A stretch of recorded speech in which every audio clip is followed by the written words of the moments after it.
we're looking at matching our on-the-ground field sampling with the dates and times that they have flyovers of satellite imagery. And so what we're trying to do is work up,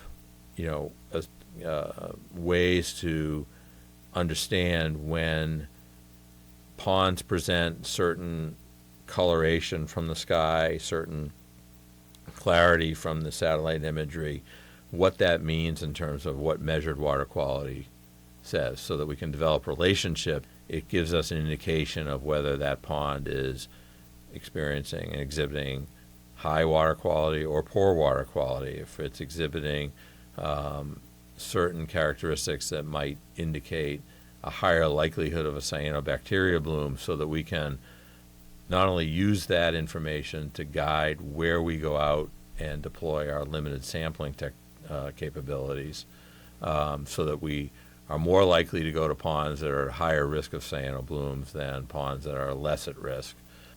And by doing that, have broader coverage of a number of ponds, and the ability to give people a better sense of which ponds are safe and which ones are potentially at risk. But also to be able to look back at the historical record. We get asked all the time, are things getting better, are things getting worse? In a situation like cyanobacteria, where it's a relatively new field of inquiry, we've only been looking at it for 7 years now, and the number of ponds we've been able to look at is limited to about 150, given that there are 900 ponds on the Cape. That coverage isn't what we'd all want it to be. The ability to understand what certain imagery is telling us about a pond actually allows us to go back and look at the historic record and do some backward-looking review to try to get a sense of, well, even though we weren't in the field doing cyanobacteria sampling, over the years, these ponds have shown these characteristics, which we now know to either associate with good water quality or poor water quality. It might give us some insights into what the historic record was that will inform our understanding of, are we doing better, are we doing worse, or have things been this way and we just weren't looking.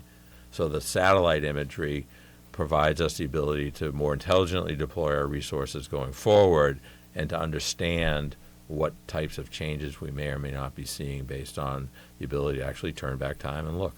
That's very interesting. It didn't occur to me that we have this fine intersection of archaeology and environmentalism now. Yeah, so we're still working on the relationships, and we're still trying to understand the information to see what it reliably allows us to say about history. But we're really, I think, not to speak for the county, but speak just for ourselves, really excited about the possibilities that come with better understanding how to utilize the satellites that are already flying overhead with great frequency to help us understand our environment a little bit better.